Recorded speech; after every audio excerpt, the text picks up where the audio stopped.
Oh boy, this is the most shocking top 5 favorite fountain pen list that I've ever done on this channel. So, have my selections changed? Has the Lami 2000 made the list? So many questions. So by favorite fountain pens, I mean those pens that I just have immense affection for, that I reach for when I journal or write, and I just cannot stop using. Also, to keep it interesting, I've limited it to one pen from each manufacturer so that 3 of the spots aren't taken from Montblanc, for instance. So the last time we looked at this, my top 5 were the TSBY Eco, the Waterman 5 Celluloid, the Conway Stewart Churchill Honey Noir Lever Fill fountain pen, the Visconti Homo Sapiens Bronze Age, just a brilliant pen, and the Montblanc Egyptomania. So here's a spoiler, there have been changes. But what are they? Let's find out. So some of the pens that I've added since we looked at this last are the Omas Ogiva, the Aurora Optima, the Lami 2000, and the Kaweco Bronze. Will any of these make the list? So here's our first choice, and new for this year is the Lami Vista. There is something that just elevates the humble Lami Safari when you make it transparent.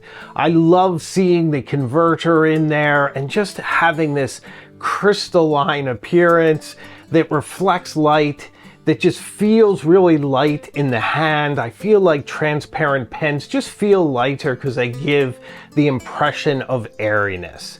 This pen has Lami's excellent calligraphy nib on it. I just adore that nib. I love the way it makes my writing look. And one of the great things about these pens is that they're not so precious that you cannot fill it up with just any kind of ink. They're also super easy to field strip, to clean, and to get back to that pristine condition.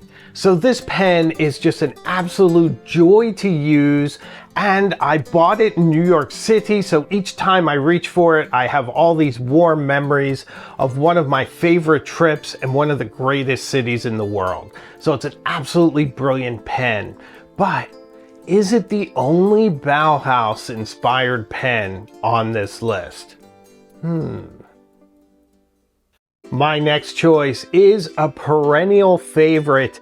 I don't know what it would take to bump this pen from the list, but I have to give this spot to the TSBY Eco.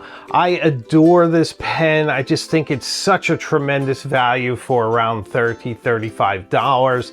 The stub nib is absolutely brilliant. Similar to the Lami Vista, you can fill it with any ink and you don't have to worry. It's very easy to clean.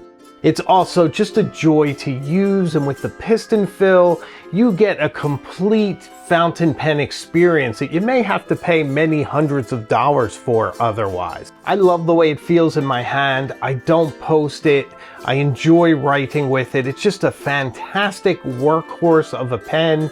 And if you get a letter from me, chances are it would have been written with this pen. I just adore it. I reach for it all the time, and I have it in 3 different iterations. It's fantastic. My next choice is just a pen that I just have so much affection for, and that is the Waterman 5 Celluloid.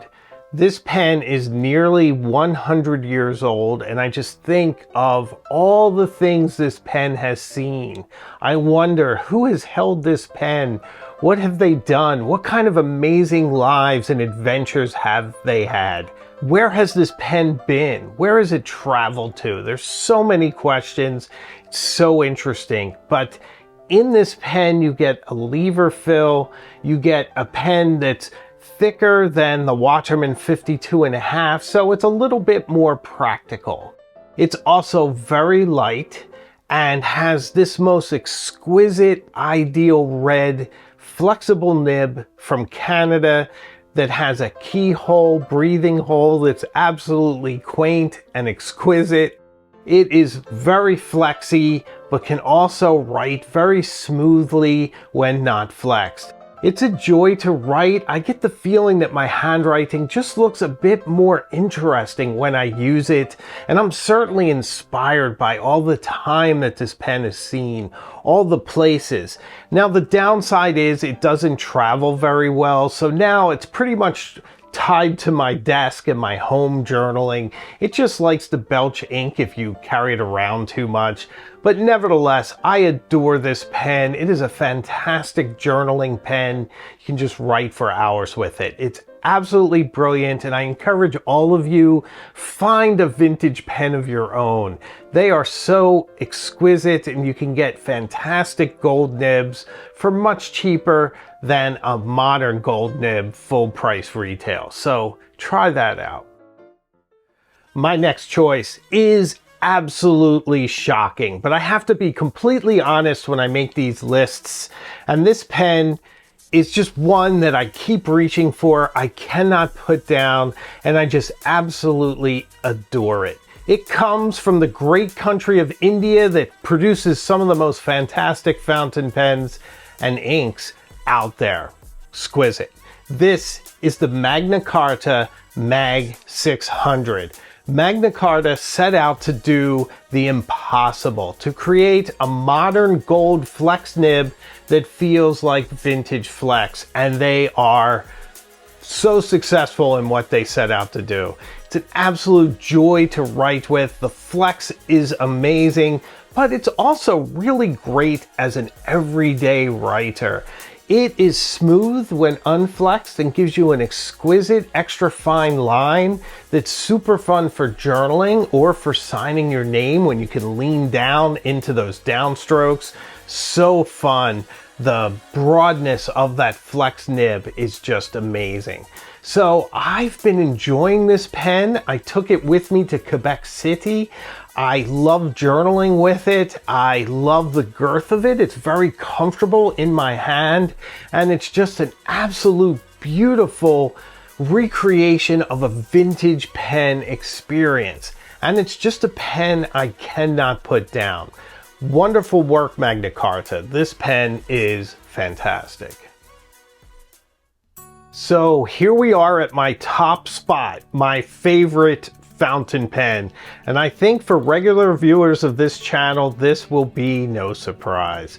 As we return to the bread box of ancient Rome, that amazing mystical country, Egypt, for the Mont Blanc Egyptomania. So why do I love this pen so much? Well, it just seems imbued with so much romance. It harkens back to the Egyptomania craze in the 1920s. Right around the time when Howard Carter discovered the tomb of Tutankhamun, and just all the amazing artwork and inspiration that came out of that age. I love this pen for its vintage dimensions, for its faceted barrel that shines like polished obsidian. I love the sacred scarab on the clip, the aged gold effect around the coin-edged cap, with that very stylized Mont Blanc symbol at the top. I think that's absolutely brilliant.